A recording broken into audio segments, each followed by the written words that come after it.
Good morning students. आज मुख्यमंत्री अभ्युदय योजना में एनडीए सीडीएसई क्लास में कुछ टॉपिक जो रह गए थे एनिमल फिजियोलॉजी के, वो टॉपिक आज कंप्लीट करेंगे। एनिमल फिजियोलॉजी में जो एनिमल्स के बॉडी के जो है जो पार्ट्स हैं उसकी फंक्शनिंग कैसे होती है। कल हमने आपको प्लांट फिजियोलॉजी कुछ टॉपिक बताए थे। आज एनिमल फिजियोलॉजी में आप डाइजेशन आपको पढ़ा चुके हैं। डाइजेशन के बाद जो रिस्पायरेशन है, एक्सक्रीशन है, सर्कुलेशन है और स्केलेटल सिस्टम, उसके बारे में थोड़ी स्टडी करते हैं। सबसे पहले हम आते हैं यहाँ पर कार्डियोलॉजी में हार्ट की स्टडी करते हैं। तो कार्डियोलॉजी में जो सकते हैं सर्कुलेटरी सिस्टम है। सर्कुलेटरी सिस्टम को हिंदी में कहते हैं परिसंचरण तंत्र। मतलब शरीर में जितने भी न्यूट्रिएंट्स हैं, पोषक पदार्थ हैं, जितने भी एक्सक्रीटिव मटेरियल्स हैं, उन सब का पूरे शरीर में कैसे डिस्ट्रीब्यूशन या कैसे सर्कुलेशन हो रहा है, इस प्रोसेस को कहते हैं सर्कुलेशन, परिसंचरण। शरीर में विभिन्न पदार्थों, पोषक पदार्थों, शरीर पदार्थों, गैसों, विटामिन, हार्मोन का एक स्थान से दूसरे स्थान तक रोटेशन क्या कहता है, परिसंचरण। इस क्रिया में भाग लेने वाले और जो ऑर्गन होते हैं सर्कुलेटरी ऑर्गन, परिसंचरण अंग, और इन सारे अंगों का कोऑर्डिनेटेड मैनर में कहलाता है circulatory system. There are two types of circulatory system.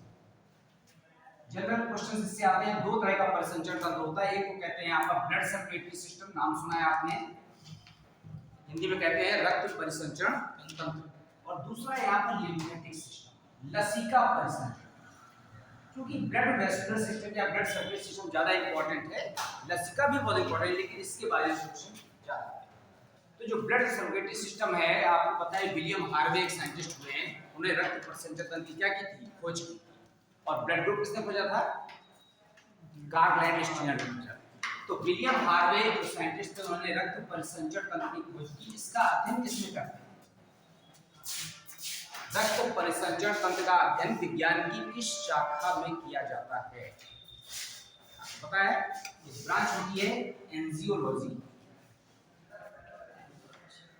Angiology क्या है, विज्ञान की वो शाखा है जिसके अंतर्गत रक्त परिसंचरण तंत्र का, या सीधे कह सकते हैं परिसंचरण तंत्र का अध्ययन करते हैं।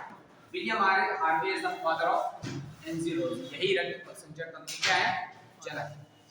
जो ब्लड सर्कुलेटरी सिस्टम है उसको मुख्य रूप से तीन पार्ट की स्टडी करते हैं।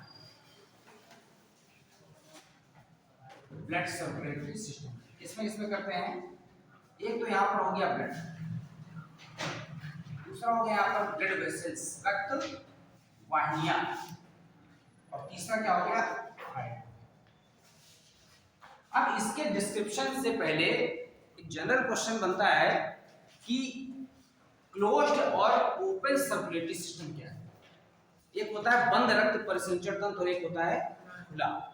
तो बंद और खुला रक्त परिसंचरण तंत्र का मतलब है जब रक्त ब्लड वेसल्स में रक्त वाहिनियों के अंदर बहता है, ठीक है ना, तो उसे क्या कहते हैं, क्लोज्ड सर्कुलेटरी सिस्टम, बंद रक्त परिसंचरण तंत्र। जितने भी हायर एनिमल्स हैं, माने जो उच्च श्रेणी के हैं, जो ज्यादा विकसित हैं, उन सब में क्लोज्ड सर्कुलेटरी सिस्टम होता है, इंक्लूडिंग द ह्यूमन बीइंग्स। हमारे अंदर भी रक्त गड्ढे में पानी की तरह नहीं भरा है, रक्त वाहिनियों में ट्रेवल कर रहा है, इसलिए हम भी क्या है, बंद रक्त परिसंचरण तंत्र के प्राणी हैं।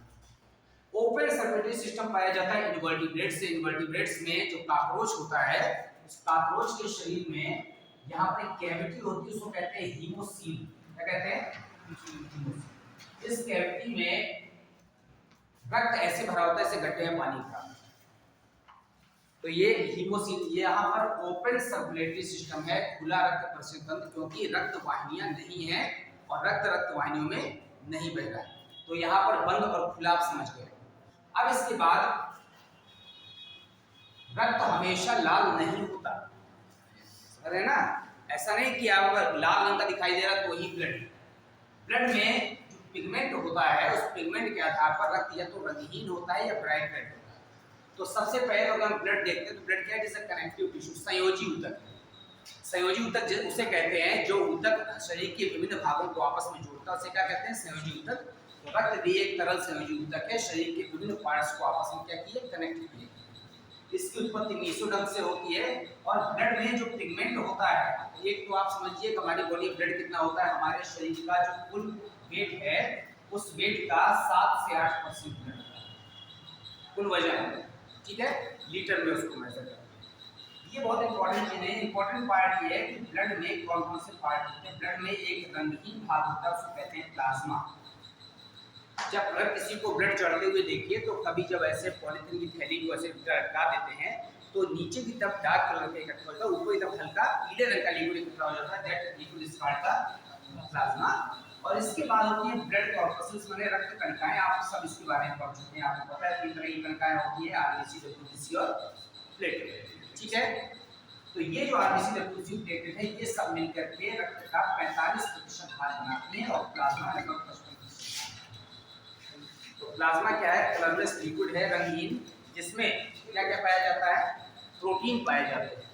तो आपको ये इंपॉर्टेंट नहीं है याद करना कि 55% इसमें जो प्रोटीन या पदार्थ पाए जाते हैं वो इंपॉर्टेंट। प्लाज्मा में एक विशेष प्रकार की प्रोटीन पाई जाती है जो रक्त के क्लॉटिंग के लिए, चोट लगने पर रक्त का जमाने के लिए उत्तरदायी। उस प्रोटीन का क्या नाम है?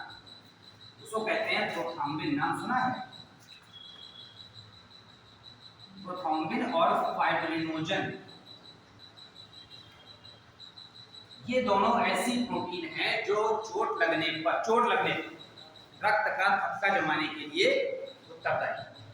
जब तक चोट नहीं लगी तो ये यहाँ थक्का नहीं लगती है। जब चोट लगती है तो प्रोथ्रोम्बिन और फाइब्रिनोजन प्रोटीन रक्त का थक्का जमाने के लिए रिस्पॉन्सिबल है। और जब तक चोट नहीं लगी तो इसमें एक विशेष प्रकार का कार्बोहाइड्रेट होता है हमारे ब्लड में, उसे कहते हैं हिपैरिन। ये रक्त का थक्का जमने से रोकता है। तो हिपैरिन क्या है? यहाँ पर ऐसा कार्बोहाइड्रेट है जो शरीर के अंदर रक्त को तरल बनाए रखता है, ठीक है। और जब चोट लगती है तो हिपैरिन इनएक्टिव हो जाता है, निष्क्रिय हो जाता है, और ये जो ब्लड क्लॉटिंग प्रोटीन है सक्रिय हो जाती है, प्रोथ्रोम्बिन और फाइब्रिनोजन, और चोट लगने पर रक्त क्या जम जाता है? थक्का जम जाता है। तो इसमें प्लाज्मा में सबसे इंपॉर्टेंट पार्ट ये क्लॉटिंग प्रोटीन है, और हिपैरिन क्या है? यहाँ पर कार्बोहाइड्रेट है जो रक्त को जमने से रोकता है। जब कभी जोंक चिपक जाती है, जोंक का नाम सुना है ना? पता है जोंक उसके लिए यूज करते हैं कि पूरी तरह से ग्रेस्पिंग पावर होती है। जानवरों में चिपक जाती है, मनुष्यों में चिपक जाती है, तो कई कई घंटे तक रक्त चूसती रहती है। तो क्या होता है कि जो कि वहां पर हमारे शरीर में हिपैरिन है जो रक्त को जमने नहीं दे रहा। अगर जोंक रक्त चूस रही है तो जोंक ज्यादा समय तक रक्त चूस सके, उस कंडीशन में यहाँ पर एक एंटी हिपैरिन पदार्थ ब्लड के अंदर इंजेक्ट कर देती है, और लगातार बहुत समय तक रक्त जम नहीं पाता, लिक्विड स्टेट में बना रहता है, और उसको क्या करती है? चूसती रहती है। और रक्त का डाइजेशन होने में 4 से 6 महीने लगते हैं। किसमें? जोंक एक बार में इतना ब्लड चूस लेती है कि 4 से 6 महीने तक उसको फीडिंग की आवश्यकता नहीं होती। इसीलिए वर्ड यूज होता है कि जोंक की तरह चिपक गया है। जोंक जो है एक बार में बहुत ज्यादा ब्लड क्या करती है? सक कर लेती है, अपने बॉडी वॉल्यूम से भी ज्यादा। तो ब्लड में जो प्लाज्मा में मेन पदार्थ है प्रोथ्रोम्बिन, फाइब्रिनोजन, ये थक्का जमाने के लिए उत्तरदायी है, और हिपैरिन क्या करता है? थक्का जमने से रोकता है, ठीक है। अब आते हैं ब्लड वेसल्स। रक्त वाहिनियां, रक्त का जिसमें प्रवाह हो रहा है जिन नलिकाओं में, ये ट्यूब्स में क्या कहते हैं? ब्लड वेसल्स कहते हैं। मुख्य रूप से 3 तरह की होती हैं। नाम आपको पता है, हिंदी में कहते हैं धमनियां, शिराएं और केशिकाएं। Arteries, veins and capillaries. थोड़ा सा अंतर है आर्टरीज, वेन्स और कैपिलरीज में क्या अंतर है? ये अगर कोई आपसे पूछता है कि ये जो अलग अलग वाहिनियां हैं इसमें कैसे डिफरेंस करेंगे, तो धमनियां उन्हें कहते हैं ऐसी रक्त वाहिनियां जो शुद्ध रक्त या ऑक्सीजन युक्त रक्त का सर्कुलेशन कर रही हैं, that is called the arteries, except the pulmonary artery. एक पल्मोनरी आर्टरी होती है वो शुद्ध रक्त नहीं ले जाती, ठीक है। तो बाकी सारी धमनियां क्या करती है? यहाँ पर कौन सा ब्लड ले जाएंगी? Carry pure blood. तो प्योर ब्लड या शुद्ध रक्त या बायोलॉजी में ऑक्सीजनेटेड ब्लड कहते हैं, उसको ले जाने वाली जो नलिकाएं हैं वो सब आर्टरीज। वेन्स क्या है? ऐसी रक्त वाहिनियां जो इम्प्योर ब्लड ले जाती है, अशुद्ध रक्त। इसमें भी एक्सेप्ट किसमें? पल्मोनरी वेन को छोड़कर, वो वेन है। अब ये तो थ्योरेटिकल है, हमको ऊपर से तो दिख नहीं रहा है कि आर्टरी की वेन है। हमारा मेन मकसद है बायोलॉजी पढ़ने का, कि हम वास्तव में आइडेंटिफाई कर में पहचाने कि कौन सा पार्ट कैसे काम करता है, हमारी बॉडी में उसकी क्या क्या है यूजफुलनेस है, क्या लाभ है, और दैनिक जीवन में उसको कैसे अप्लाई कर सकते हैं, ये पढ़ना है। कैपिलरीज बाद में लेते हैं। अगर आप आर्टरीज और वेन्स को देखें आर्टरी का जो वॉल होती है, ये वॉल ये थिक होती है, और बीच का जो डायमीटर होता है, ठीक है ना, वो क्या हो जाएगा यहाँ पर। और वेन देखिए, वेन की जो वॉल होती है वो बहुत पतली होती है, सकरी होती है, तो डायमीटर क्या होता है, ज्यादा। अब आर्टरीज का डायमीटर कम है, व्यास कम है, तो ब्लड प्रेशर से बहेगा। पतली नली होती है उसमें प्रेशर ज्यादा होता है, और जो चौड़ी नली होती है उसमें प्रेशर कम होता है। तो ऐसे हेड बनाए रखी, तो हेड में ये वाला पार्ट कहलाता है इधर वाला राइट। ध्यान रखिएगा, जो आपके लेफ्ट हैंड पर है वो राइट, और जो राइट हैंड पर है वो लेफ्ट है। तो ये वाला जो लेफ्ट पार्ट है हेड का, ये वाला कौन सा है, right. Left part pure blood रखता है, कौन सा, ऑक्सीडेटेड ब्लड। तो यहाँ से शरीर के विभिन्न भागों में प्योर ब्लड का सर्कुलेशन करने वाली जितनी भी धमनियां हैं वो सब आर्टरीज कहलाती हैं, जिनका दीवार मोटी होती है और डायमीटर माने व्यास अंदर का कैविटी का क्या होता है, कम होता है, जिससे ब्लड प्रेशर के साथ बहता है, पूरे शरीर में पहुंच जाता है। अब पूरे शरीर में प्योर ब्लड पहुंच गया और हमारे जो सेल्स हैं उन्होंने ब्लड से क्या एब्जॉर्ब कर ली, ऑक्सीजन और ग्लूकोज। अब इसके बाद जो ब्लड अब इम्प्योर हो गया, इम्प्योर कैसे हो गया, ऑक्सीजन निकल गई और बदले में CO2 क्या होगा, इसमें मिल गई, ठीक है। तो CO2 के मिलने से वो ब्लड डीऑक्सीनेटेड हो गया, तो डीऑक्सीनेटेड मतलब इम्प्योर हो गया, और पूरे शरीर का इम्प्योर ब्लड जिन नलिकाओं द्वारा हेड में वापस आता है उसे कहते हैं वेना कैवा।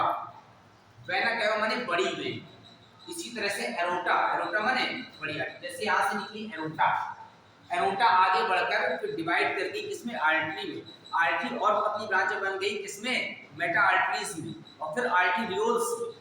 जैसे एक चौड़ी रोड है, उसके बाद बाइफरकेशन हो गया, दो रोड हो गई, तो पहले एरोटा है, उसके बाद क्या हो गई, आर्टरी, आर्टरी के बाद अंदर जाके फिर डिवीजन हो गया, तो क्या बन गया, मेटा आर्टरीओल्स, ठीक है। इस तरह से डिवीजन होता जा रहा है। इसी तरह से ये जो मेन दो वेन है जो इम्प्योर ब्लड को ला रही है, कहते हैं वेना कैवा, ठीक है ना। तो सीधे वेना कैवा नहीं बनी होगी, पहले यहाँ पर ये सपोज करिए इस तरह ब्रांचिंग होती गई, सबसे लास्ट वाला आर्टरीओल, यहाँ से ऑक्सीजन निकल के चली गई इसमें सेल में, और बदले में क्या आ गई, CO2। अब इन जो आर्टरीओल थी ये इम्प्योर ब्लड हो गई, तो इसको जो कलेक्ट कर रही है इस ब्लड को, उसे क्या कह दिया यहाँ पर, वेन्यूल। कई वेन्यूल मिलके बनाएंगी वेन, और कई वेन मिलकर बनाएंगी वेना कैवा, और अंत में इम्प्योर ब्लड कहाँ जाएगा, हार्ट में वापस आ जाएगा। अब जैसे ही हार्ट में आया तो यहाँ तक आते आते ये जो वेन थी, मेन वेन, इसकी जो वॉल थी वो बहुत थिक थी, और डायमीटर क्या था, अंदर का व्यास ज्यादा था, तो ब्लड का प्रेशर ऑटोमेटिक कम हो गया। तो ब्लड कहीं वापस ना लौट जाए इसके लिए इसमें एक तरफा वॉल होते हैं, कपाट, यूनिलेटरल, जैसे गेट हमारा एक ही तरफ खुलता है तो अंदर या बाहर, उसी तरह से इसमें यूनिलेटरल वॉल या एक तरफा कपाट होते हैं, जो ऐसे कपाट हैं, ब्लड को केवल शरीर से कहाँ लाने दे रहे हैं, हार्ट में वापस जाने से रोक रहे हैं। ये ऐसे बड़े बड़े होते हैं ऐसे, और जैसी ब्लड जो है आप मुझे डैश में आता है तो ये दूसरे क्या कर जाते हैं, ओवरलैप कर जाते हैं। तो वेन्स में वॉल पाए जाते हैं, इसकी जो वॉल होती है वो थिन होती है, आर्टरीज की वॉल थिक होती है, और बीच का डायमीटर क्या होता है, कम होता है, इसमें वॉल नहीं पाए जाते। ये तो दो इंटरनल डिफरेंस है। बाहर से देखने पर आर्टरीज क्योंकि प्योर ब्लड ले जा रही है इसलिए ब्राइट रेड कलर की दिखाई देती है, और धमनियां शरीर की गहराई पर होती है, इसलिए जब इंजेक्शन लगाते हैं तो आर्टरी में नहीं लगाते, किसमें लगाते हैं, वेन में लगाते हैं, ठीक है, शिराओं में। क्यों, ये जो दिख रही है ब्लू कलर की ये सब ये वेन्स। तो कभी भी जब इंजेक्शन लगाते हैं तो आर्टरीज में दो तरह के इंजेक्शन आते हैं, एक होता है मस्कुलर और एक होता है इंट्रावेनस। तो कभी आप इंजेक्शन बाजार से खरीदे तो उसमें लिखा रहता है इट इज द मस्कुलर या ऑब्लिक कहते हैं इंट्रावेनस, माने या तो वेन में लगेगा या मस्कुलर। कुछ इंजेक्शन होते हैं वो दोनों में से कहीं भी लगाए जा सकते हैं, लेकिन अगर केवल मसल में लगने वाला है तो लिखा रहता है मस्कुलर इंजेक्शन, माने मांस में कोई भी लगा सकता है। अगर वो इंट्रावेनस लिखा हुआ है इसका मतलब किस में लगेगा, वेन में लगेगा। अब इंट्रावेनस के लिए यहाँ से ऐसे करके बांध देते हैं ताकि थोड़ा सा सर्कुलेशन रुके, तो हमारी जो वेन्स है थोड़ी सी क्या हो जाएगी, फूल जाएगी। तो आसानी से निडल से आप उसको पियर्स कर सकते हैं, पैर से भी लगा सकते हैं, कहीं से लगा सकते हैं। तो वेन में ही क्यों लगाते हैं? वेन में इसलिए लगाते हैं कि अगर कोई इम्प्योरिटीज होगी उस इंजेक्शन में, तो पहले वेन से होकर के कहाँ आएगी, हार्ट के राइट पार्ट में, और यहाँ से जो ब्लड निकलता है राइट पार्ट से वो जाता है लंग्स में और किडनी में। लंग्स में ऑक्सीजनेट होता है और किडनी में क्या होता है, फिल्टर होता है। उसके बाद आफ्टर फिल्ट्रेशन जो प्योर ब्लड है वो हार्ट के लेफ्ट पार्ट में आता है। तो इंट्रावेनस इसलिए होता है कि अगर कोई इम्प्योरिटीज हैं तो वो हार्ट के राइट पार्ट में जाकर के लंग्स और किडनी में जाकर फिल्टर हो जाए हमारी बॉडी में इंटर करने से पहले, इसीलिए इंट्रावेनस इंजेक्शन। तीसरा है कैपिलरीज, जिस जगह पर आर्टरीज बहुत पतली पतली शाखाओं में बढ़ जाती है और ये महीन ब्रांच, और यहाँ पर इससे O2 निकल गई, बदले CO2 आ गई, तो इसका जो ज्वाइनिंग पार्ट होता है उसे कैपिलरी। कैपिलरी माने केशिका, capillary is the connecting point between the artery and veins. तो कोई अलग अलग नली नहीं है कि यहाँ से आर्टरी आई फिर बंद हो गई फिर वेन शुरू हुई, नहीं, आर्टरी और वेन को जो ज्वाइंट कर रही है वो कैपिलरी है। जब तक उसमें ऑक्सीजनेटेड ब्लड है ब्राइट रेड कलर का हीमोग्लोबिन युक्त, तब तक वो आर्टरी है, और जैसे ही उससे O2 निकल गई बदले में CO2 आ गई, तो ब्लड का जो कलर है वो ब्राइट रेड नहीं रह जाता, कैसी हो जाती है वेन्स, यहाँ पर ब्लूइश ग्रीन हो जाती है, नीली हरी, ठीक है, इसका मतलब उसमें इम्प्योर ब्लड आ गया तो उसको क्या कहेंगे, ठीक।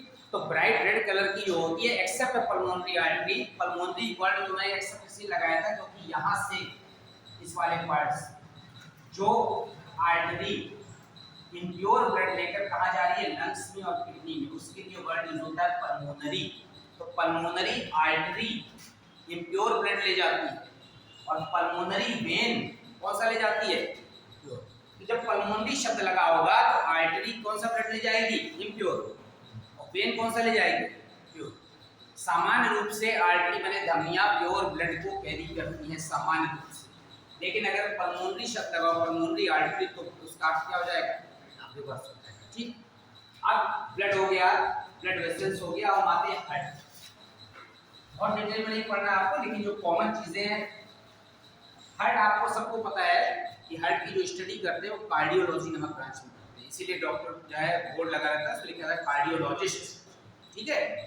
हार्ट सबको पता है, हमारा जो ह्यूमन बीइंग का हार्ट है उसमें 4 चैम्बर होते हैं। ऐसे 4 चैम्बर हैं जो अपर चैम्बर होते हैं ऊपर के, उसको ऑरिकल कहते हैं। क्या कहते हैं, शॉर्ट फॉर्म ए, आलिंद हिंदी में कहते हैं। जो लोअर चैम्बर होते हैं उसे वेंट्रिकल कहते हैं, लेफ्ट। अब आपको पता है जो हमारे राइट हैंड में है वो लेफ्ट है और जो हमारे लेफ्ट हैंड में है वो राइट है। Right auricle, left auricle, right ventricle, left ventricle, 4 chamber दिखाई दे रहे हैं। हार्ट चारों ओर से जिस मेम्ब्रेन से घिरा होता है उसको पेरिकार्डियम कहते हैं। पेरी माने चारों तरफ, कार्डियम माने हृदय को घेरने वाली मेम्ब्रेन, ठीक है, डबल लेयर की। अब ऐसा हार्ट दिखाई दे रहा है आपको। इस हार्ट की विशेषता ये है कि जो कॉर्डेटा में, स्तन कॉर्डेटा में 5 वर्ग हैं, मत्स्य, उभयचर, सरीसृप, पक्षी, स्तन हैं। उसमें जो बर्ड्स और मैमल्स हैं उसमें केवल 4 चैम्बर हैं। पक्षियों में 2 चुपोष्ट होते हैं, उभयचर में 3 होते हैं, सरीसृप में इनकम्प्लीट 4 होते हैं। अब यहाँ पर जो 4 चैम्बर का लाभ देखिए, पूरे शरीर से इम्प्योर ब्लड, शॉर्ट में लिख रहा हूँ, वेना कैवा द्वारा, वेना कैवा माने बड़ी वेन द्वारा इम्प्योर ब्लड कहाँ आया, राइट ऑरिकल। राइट ऑरिकल में जो अपर चैम्बर है, अपर और लोअर चैम्बर को एक मेम्ब्रेन द्वारा पार्टीशन किया जाता है, एक मेम्ब्रेन द्वारा। इस मेम्ब्रेन को कहते हैं ऑरिकुलो वेंट्रिकल मेम्ब्रेन, माने ऑरिकल को वेंट्रिकल से अलग करने वाली, ठीक है। अब क्या होगा, यहाँ पर 3 चैम्बर हो गए, 3 वॉल्व, इसमें वॉल्व लगे हैं। जैसे ही इसमें ब्लड आया और इसमें क्या हुआ, कंप्रेशन हुआ, दबाव बना, तो ब्लड यहाँ से कहाँ जाएगा, राइट वेंट्रिकल, ठीक है। हार्ट के चारों चैम्बर अलग अलग सिस्टोल और डायस्टोल, सिस्टोल माने दबना और डायस्टोल माने अपनी जगह पे आना। तो जैसे यहाँ पर बायोलॉजिकल लैंग्वेज है, आप कंप्रेशन पढ़ सकते हैं। जैसे इसमें दबाव बना, तो ब्लड, ये 3 चैम्बर है, 3 वॉल्व है, इन्हें कहते हैं त्रिवल्नी कपाट। ये भी एक तरफा कपाट है, यहाँ से ब्लड कहाँ गया, राइट वेंट्रिकल। अब राइट वेंट्रिकल संकुचन करेगा तो ब्लड वापस नहीं लौटेगा, क्योंकि ये वॉल्व कैसे एक तरफा है, यहाँ नहीं जा सकते। तो अब यहाँ पर एक आर्टरी लगी हुई है, उसे कहते हैं पल्मोनरी धमनी। ये जो पल्मोनरी धमनी है, ये अशुद्ध रक्त कहाँ ले जाएगी, ये ले जाएगी किडनी में फिल्टर होने के लिए एंड लंग्स। लंग्स में ऑक्सीजन मिलती है ब्लड को, किडनी में क्या होता है, फिल्टर होता है। ठीक है, पहले किडनी में जाती है, पहले लंग्स में? दोनों ब्रांचेस हैं, दोनों ब्रांचेस, लंग्स एंड किडनी, ठीक है ना, दोनों आपस में इंटरमिक्स हो जाती है। जो ब्रांच निकलती है वो एक जाती है लंग्स में, एक किडनी में जाती है, और दोनों बाद में इंटरमिक्स हो जाती है, तो दोनों का फिल्ट्रेशन, दोनों का ऑक्सीडेशन। अब देखिए यहाँ तक कंप्लीट हो गया।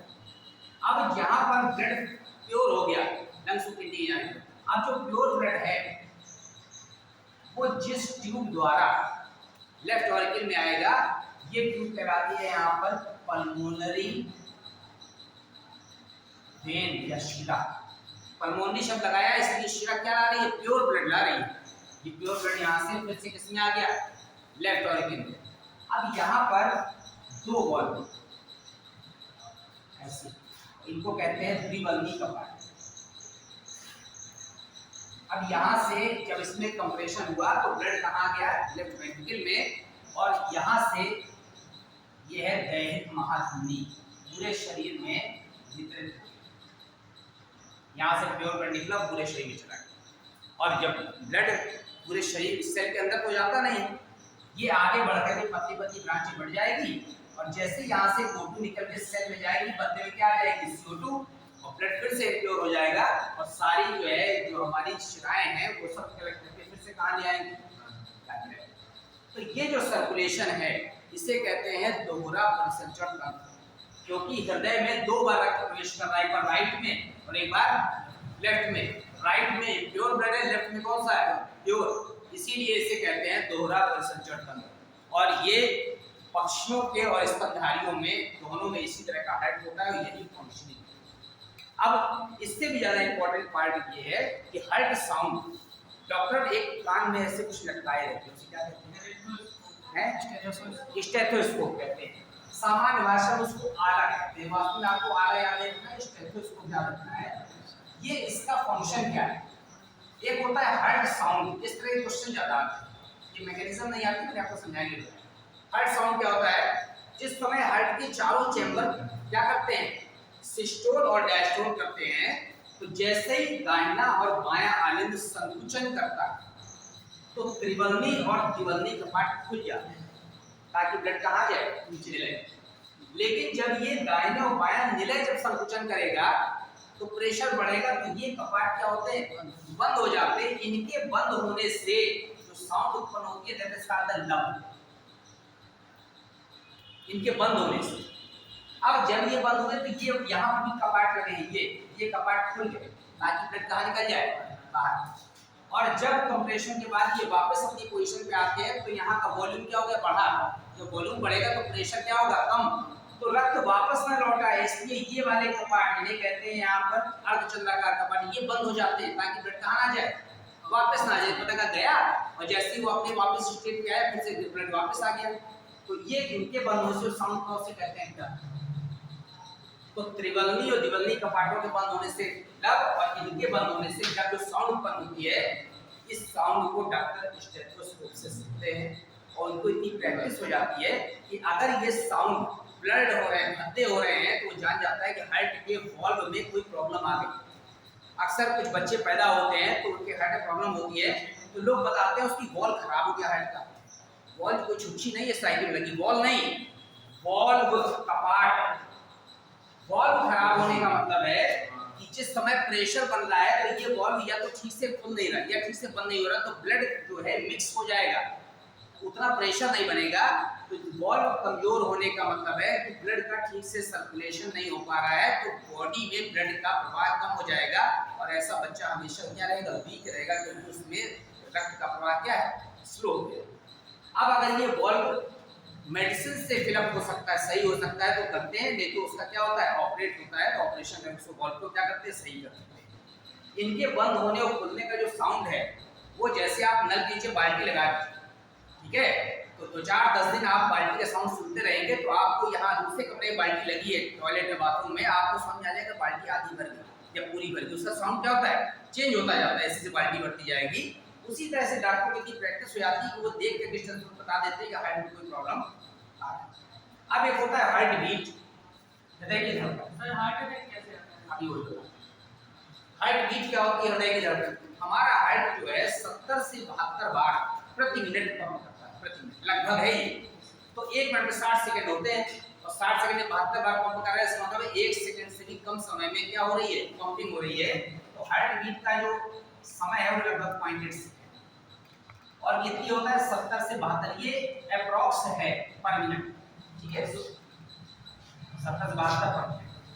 अगर आप तेजी से एक्सरसाइज कर रहे हैं, योगा कर रहे हैं, मान लो खुद का दौड़ा लें, ठीक है, तो हार्ट और तेजी से काम करेगा, क्यों करेगा, क्योंकि ब्लड का सर्कुलेशन तेज करना है, हमको भागने के लिए क्या चाहिए, एनर्जी, तो ब्लड का सर्कुलेशन तेज करते हैं, इसलिए हार्ट तेजी से पंप करता है, तो हार्ट बीट 70-72 से बढ़ के 80-90 तक हो जाता है।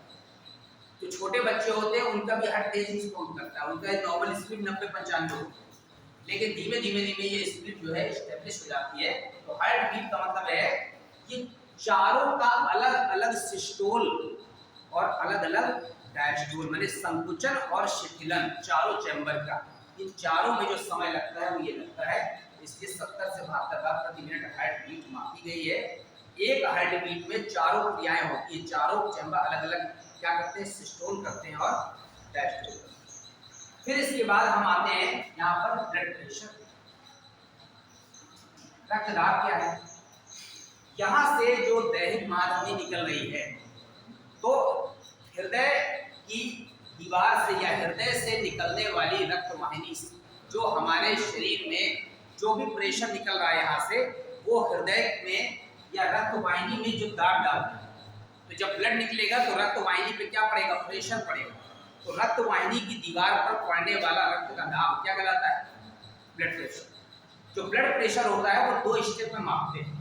एक में यहाँ नॉर्मल बीपी होता है 120/80 mmHg, आपको पता है कि ब्लड प्रेशर हमेशा इसमें मापते हैं मरकरी, 120/80 2 बार क्यों होता है प्रेशर, 2 बार इसलिए होता है कि जिस समय यहाँ पर हार्ट संकुचन करता है, आप बैलून ले लीजिए, जिस समय उसको दबाएंगे, छेद कर दीजिए, तो दबाएंगे तो पानी प्रेशर से निकलेगा, जब प्रेशर से निकलेगा तो ये जो 120 है ये सिस्टोलिक प्रेशर, हिंदी में कहते हैं संकुचन दाब। और जिस समय संकुचन के बाद हार्ट वापस अपनी पोजीशन पर आएगा तो वॉल्यूम बढ़ेगा, तो प्रेशर क्या हो जाएगा, कम हो जाएगा, तो उसे कहते हैं डायस्टोलिक प्रेशर या शिथिलन दाब। इसीलिए ब्लड प्रेशर हमेशा 2 स्टेप में होता है, संकुचन और शिथिलन। नॉर्मल बीपी 120/80 mmHg होता है अगर नॉर्मल है तो। हाई बीपी का मतलब है जो संकुचन का दाब है वो 120 से बढ़कर 140, 150, 160, अगर 130 तक आ रहा है तो नॉर्मल, 10 स्टेप ऊपर नीचे हो सकता है, ये नॉर्मल माना जाता है।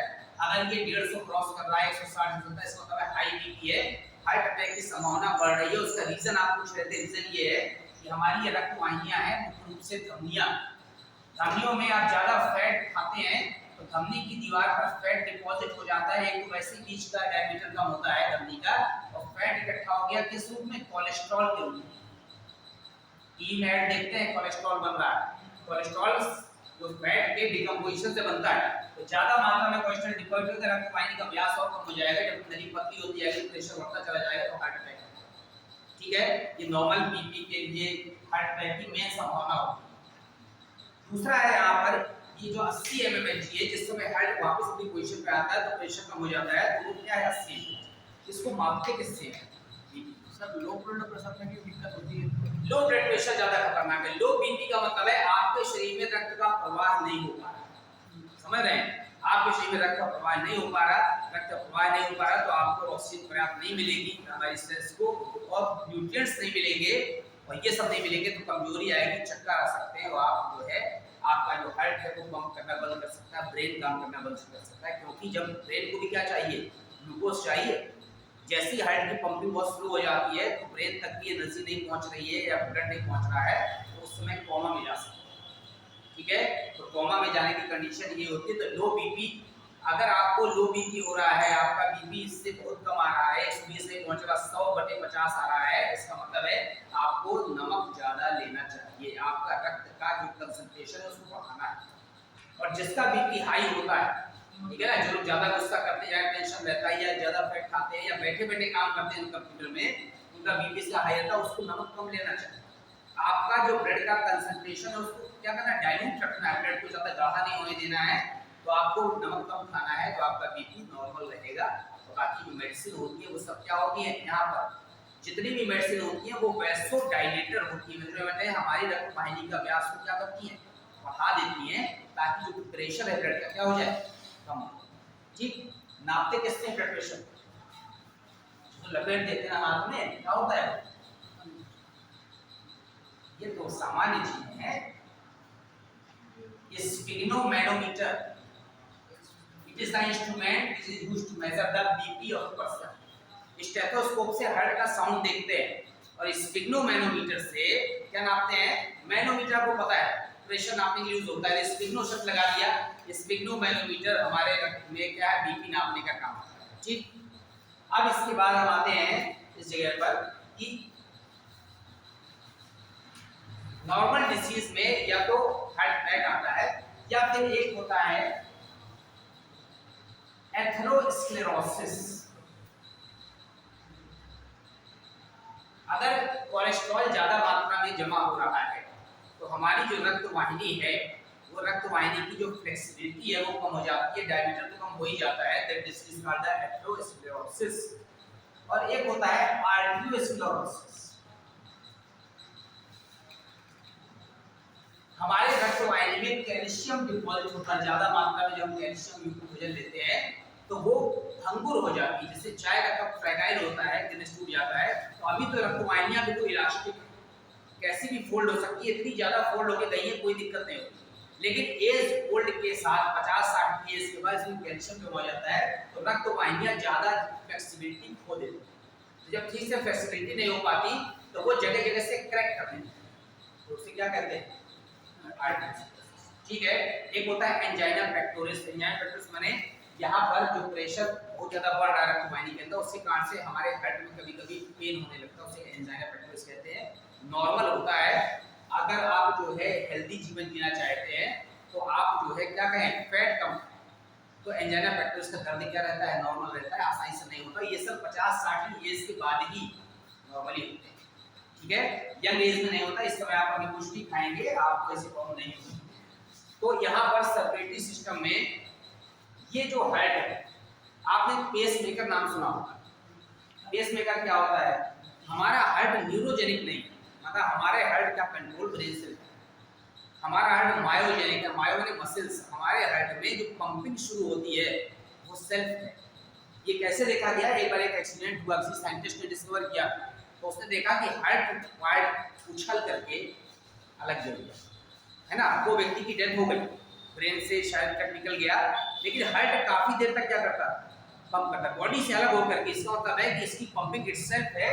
तो यहाँ पर एक मसल्स का गुच्छा होता है, उसे कहते हैं SA node, it's a very important point. ये मसल का गुच्छा, जैसे हमारी घड़ी में सेल डालते हैं, जो छोटी सी घड़ी आती है, तो वो सेल एक निश्चित समय पर जो है टाइमिंग को क्या करता है, कंट्रोल करता है, एनर्जी देता है। उसी तरह से ऐसे नोड है, यहाँ पर फ्लक्चुएशन होता है एक निश्चित समय पर, वही 70 से 72 पर मिनट।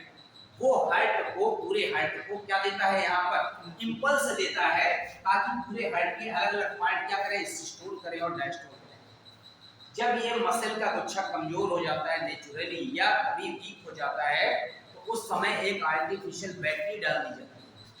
तो घड़ी में बैटरी डाली जाती है, छोटा सा सेल, और उसकी जो कंट्रोलिंग पावर होती है वैसी होती है, इसलिए इसको पेस मेकर कहते हैं। पेस मेकर माने गति निर्धारक। तो पेस मेकर आर्टिफिशियल बैटरी है, जो मनुष्य में जो वो लगी थी पहले से, जो मसल का गुच्छा था उसके काम ना करने के बाद में शिफ्ट किया है इसको, जैसे आपकी घड़ी की सेल होती है ना, 1 डेढ़ 2 साल की उसकी टाइमिंग होती है ना, और मैं चेंज नहीं करता, उसी तरह ये 2 3 साल चलता है, उसके बाद निकाल लेते हैं, छोटा सा ऑपरेट करते हैं, ठीक है ना। ऐसे स्क्रू को निकाल के बहुत अंदर नहीं डाला है, पेस मेकर शिफ्ट कर दिया। 2 3 साल में जब उसकी बैटरी से, जो कंपनी की गारंटी 5 7 साल की होती है, उसके बाद पेस मेकर जब देखे हमें यहाँ पर कि हार्ट की पंपिंग स्लो हो रही है, तो वो जान जाते हैं कि पेस मेकर क्या हो रहा है, कमजोर हो रहा है, तो निकाल के शिफ्ट करें, रिप्लेस कर दें। लेकिन अगर किसी व्यक्ति को पेस मेकर लगा हुआ है तो उसको कभी भी हाई मैग्नेटिक फील्ड में नहीं जाना। अब पता है आपका एमआरआई कराना पड़ गया, या कहीं पर ऐसी जगह जा रहे हैं जहाँ पर बहुत हाई मैग्नेटिक फील्ड है, तो ये बैटरी तुरंत ब्लॉक हो जाए। इसीलिए जब वो एमआरआई वगैरह करते हैं तो पूछ लेते हैं पेस मेकर तो नहीं लगा है, जो भी आप पहने होते हैं रिंगिंग या महिलाएं पहने होती सब उठवा देते हैं, क्योंकि उसमें इतनी ज़्यादा मैग्नेटिक पावर होती है कि लोहे का कोई आइटम होगा अगर तो वहाँ इतनी तेजी से पकड़ लेगा मशीन, आप निकल नहीं पाओगे, बाहर अंदर ही घुसे रह जाओगे। इसीलिए वहाँ बाहर लिखा रहता है किसी भी तरह के आभूषण जो है चांदी का या लोहे का, किसी भी तरह का कंगन अगर कुछ ना पहन कर जाए। अगर आप गलती से पहन के चले गए हैं तो उस मशीन में इतना हाई मैग्नेटिक फील्ड, टेस्ला में होता है मैग्नेटिक फील्ड, उसको हाथ से निकाल नहीं जा सकता। अगर आप मशीन में चिपक जाओगे तो किसी की ताकत नहीं कि आपको निकाल सको। एमआरआई को कहते हैं मैग्नेटिक रेजोनेंस इमेजिंग। आपकी बॉडी के जितने भी पार्ट्स हैं सबकी इंटरनल इमेज को देखने के लिए मैग्नेटिक पावर का यूज किया जाता है, उसको एमआरआई कहते हैं, मैग्नेटिक रेजोनेंस इमेजिंग, ठीक है। इसके अलावा सीटी स्कैन होता है, आपको सबको पता है, कंप्यूटराइज्ड टोमोग्राफी होती है, वो मोस्टली ब्रेन के लिए होती है। तो ब्रेन के सारे पार्ट्स की अलग अलग स्टडी करते हैं, किसी को कोई डैमेज तो नहीं हो गया है, उसको देखे जाता है। तो ये हार्ट के बारे में जो नॉर्मल क्वेश्चन होते हैं, पेस मेकर, ब्लड प्रेशर क्या है, हार्ट की हमारी पल्स क्या है, ये सब नॉर्मल है, ठीक है। अब हम आते हैं यहाँ पर स्केलेटल सिस्टम, एक पार्ट है कंकाल, उसमें 2 4 क्वेश्चन करके पूछा जाता है कि हमारी बॉडी की स्ट्रॉन्गेस्ट बोन कौन सी name the strongest bone of the body है, है क्या बताया था, नहीं फीमर नहीं, लॉन्गेस्ट बोन है, स्ट्रॉन्गेस्ट नहीं। थाई तो यार बॉडी का पार्ट है, उसके अंदर फीमर होती है बोन, थाई कोई बोन थोड़ी है, कोई बात नहीं। आप स्केलेटल सिस्टम का ह्यूमन बीइंग्स का देखें, ये कोई बायोलॉजी नहीं, जनरल नॉलेज क्वेश्चन है। बॉडी में कितनी बोन्स होती हैं एडल्ट में, 206। सामान्य रूप से 206 बोन एडल्ट में होती हैं और 213 बोन इन्फेंट्स में, छोटे बच्चे में। अब स्केलेटल सिस्टम को 2 पार्ट में डिवाइड कर दिया, देखिए शॉर्ट में आपको बता रहे हैं। एक होता है एक्सियल स्केलेटन, अक्षीय कंकाल, और एक होता है अपेंडिकुलर माने उपांगीय कंकाल। आप इसको ऐसे समझ सकते हैं, ये बॉडी का सेंट्रल पार्ट है, ये ऊपर का पार्ट खोपड़ी है, ठीक है। इसके बाद खोपड़ी के बाद यहाँ पर क्या है, ये बीच की बैकबोन है, बैकबोन के बाद यहाँ पर ये क्या लगी है, ये रिब्स लगी है, ठीक है। पीछे क्या लगी है, बैकबोन है, वर्टिब्रल कॉलम, आगे की तरफ ये स्टर्नम, ये स्टर्नम रोस्ट कहते हैं इसको, अगल बगल क्या लगी है, रिब्स, ऊपर क्या है, खोपड़ी, और ये जो नीचे का पार्ट है यहाँ, ये it is the axial skeleton, अक्षीय कंकाल, बीच का केंद्रीय भाग। अब दूसरा है उपांगीय कंकाल, अपेंडिकुलर, यहाँ पर आपके शोल्डर जॉइंट, और यहाँ से क्या लगा है, अपर लिम्ब, यहाँ पर ये फीमर है, या कौन सी जॉइंट है, यहाँ पर क्या कहते हैं, हिप जॉइंट, ठीक है, और यहाँ पर क्या लगे, लोअर। ये जो दोनों पार्ट अलग से लटके हुए हैं, इसको कहते हैं उपांगीय कंकाल। अब हड्डियों का डिस्ट्रीब्यूशन देखिए कितना बढ़िया है, यहाँ पर कुल बोन होती है 80 और यहाँ होती है 126, दोनों मिला के कितनी हो गई, 206। अब कैसे याद करना है आपको, अक्षीय कंकाल में पहले आता है खोपड़ी, खोपड़ी में कुल हड्डी होती है 28, कितनी होती है 28 में एक होता है कपाल, क्रेनियम जानते हैं, कपाल, ये जो केवल अपर पार्ट, चारों तरफ का आवरण के पूरी की पूरा तो खोपड़ी है। ये जो ऐसा जैसे कहते हैं जब कोई मर जाते थे कपाल क्रिया कर रहे हैं, कपाल माने यहाँ, कपाल में कुल हड्डी होती है 8, ठीक। खोपड़ी के बाद खोपड़ी में दूसरा पार्ट आता है फेस, चेहरे में, तो जो चेहरे की हड्डियां होती है फेस की, वो 3 14, कितनी हो गई, 14 22। इसके बाद दोनों कान में 3 हड्डी होती है, उसे कहते हैं कर्ण, कितनी हो गई, टोटल कितनी हो गई 28। इसके बाद हमारी जीभ जिस पे रखी हुई है, जीभ, टंग, कुछ इस तरह की हड्डी होती है ऐसी, जिसकी जीभ रखी हुई है, उसे कहते हैं हाइवाइड। अब आपको इसमें ऑब्जेक्टिव क्वेश्चन क्या याद रखना है कि चेहरे में ही सबसे मजबूत हड्डी होती है ये, इसका नाम है मैंडिबिल, लोअर जा, निचला जबड़ा। यही एक बोन है जो क्या कर सकती है, मूव कर सकती है, बाकी कोई बोन। ये अपर जा है, यहाँ पर जो हड्डी मैक्सिला ये मूव नहीं कर रही, हमारी केवल लोअर जा का हड्डी मैंडिबिल ये मूव कर रही है। सबसे मजबूत हड्डी बॉडी की यही होती है। कभी आपने देखा कहीं टीवी में कि मुंह में ऐसे रस्सी बांध के और हवाई जहाज खींचते हैं, दिखाते हैं कुछ लोग, मतलब यही हड्डी सबसे मजबूत है। इसलिए जबड़े पर ही जो चोट लगती है तो जल्दी नहीं टूटता। लेकिन हम लोग कोई डायनासोर नहीं है कि अब वो खली नहीं है कि टूटे ही ना, तो एक्सपेरिमेंट करोगे लो यही मालूम टूटेगा नहीं, ठीक है, घूम गया कहीं तो फिर मुश्किल हो जाएगा खाना खाने। अब हाइवाइड में एक हड्डी हो गई 28 से 29। पसलियां कितनी होती है, रिब्स 12 जोड़ी पसलियां होती है, कितनी 12 जोड़ी मैंने 24। पीछे कशेरुक दंड है रीढ़ के, ये एक हड्डी नहीं, कशेरुक दंड में 26 छोटी छोटी सी हड्डियां हैं, उन्हें कहते हैं कशेरुकाएं, वर्टिब्री कहते हैं, वर्टिब्रल कॉलम। 26 हड्डियां हैं, यहीं पर अंतर है। वयस्क में 26 होती हैं लेकिन शिशुओं में 33 होती हैं। इसका मतलब है कि बाद में कुछ हड्डियां जुड़ जाती हैं, गायब नहीं हुई, बाद में कुछ हड्डियां जुड़ जाती हैं, उसके कारण कितनी रह जाती है 26।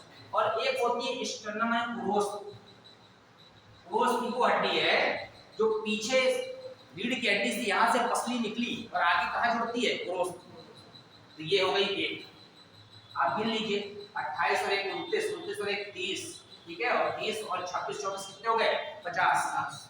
ये 80 हड्डियां।